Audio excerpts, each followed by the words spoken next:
Hola, bienvenidos a todos a una nueva historia criminal. Para esta noche elegí un caso que fue muy resonado en la época de 1922 y se trata sobre la masacre de Mateo Banks.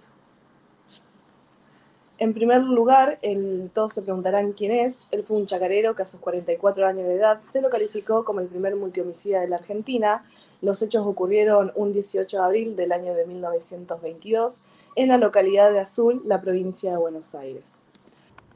Todo esto inicia cuando sus padres deciden emigrar desde Irlanda hacia la Argentina y ahí compran una pequeña fracción de un campo que lo bautizaron como el Trébol y más adelante adquieren la estancia Buena Suerte. Todo esto fue para poder ayudar en la prosperidad de sus hijos, ya que eran un total de 7 hermanos. Según varias declaraciones que se pudieron recolectar, Mateo era el hijo del medio y desde chico se destacó por los negocios y además por su gran carisma. Ya por el año de 1909, los hermanos Banks quedan al frente de los negocios y de los campos tras la muerte de su padre, y ahí es cuando realmente comienzan los problemas. A Mateo le gustaba llevar una vida muy lujosa y ostentosa que no podía llegar a mantener, y además era un ludópata, por lo que tenía varios problemas con el juego y con las apuestas, y en ese momento ya se encontraba en bancarrota. Por eso sus hermanos trataron de darle varias advertencias, para que él cambie el rumbo de su vida, pero él siguió en el mismo camino y finalmente terminaron por desplazarlo de su sociedad. Ahí fue cuando la mañana del 18 de abril del año de 1922 se produjo un envenenamiento fallido. Ese día Mateo planeó aniquilar a sus familiares por medio de la estrictina, que es un veneno que lo colocó en las comidas de los demás, pero dejó en evidencia el gusto amargo en la comida y todos terminaron tirando su plato. Obviamente después de esto uno de sus hermanos sospechó que él tenía algo que ver con lo que pasó en el almuerzo y ahí es cuando él decide enfrentarlo y se generó toda una discusión. Que en el momento de que el hermano le da la espalda y se aleja, al mismo tiempo Mateo hace unos pasos y del ropero saca un rifle marca Winchester y le dispara reiteradas veces hasta que se aseguró de que estuviera muerto.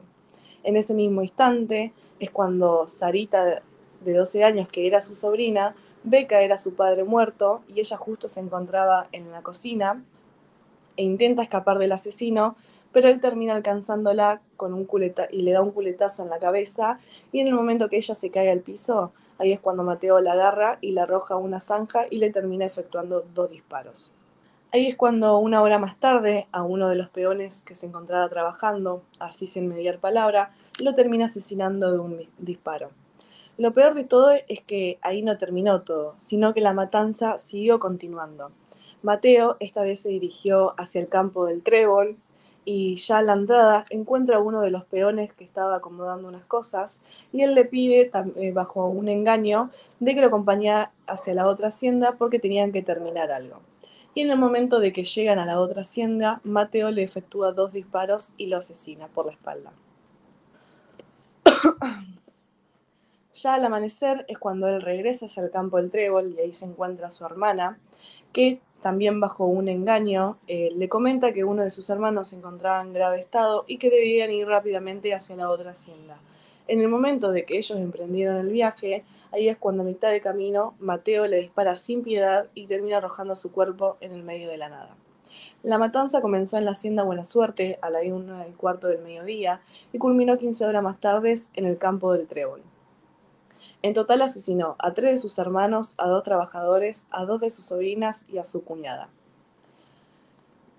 Ya durante la madrugada es cuando Mateo Banks se acerca hacia la policía y confiesa de que todos sus trabajadores habían asesinado a su familia y que él en defensa propia los tuvo que matar a los 2. Obviamente cuando la policía llegó a la escena del crimen y recolectaron todas las evidencias necesarias, tomaron conocimiento de que Mateo Banks era el único sospechoso por los múltiples homicidios. Así que finalmente fue sentenciado a 25 años de prisión en la cárcel de Ushuaia en el fin del mundo, donde ahí se lo bautizó como Mate 8. Algo muy irónico de toda esta historia es que ya en el año 1949 Mateo Banks cumple su condena y obtiene su libertad condicional y él termina mudándose a la provincia de Buenos Aires bajo otro nombre y en el mismo día que él se muda se resbala de la bañera y termina falleciendo en el acto a sus 77 años de edad. Así que esta es el final de la historia de hoy. Muchísimas gracias por llegar hasta acá y ver todo. Acá les voy a dejar algunas imágenes de la época.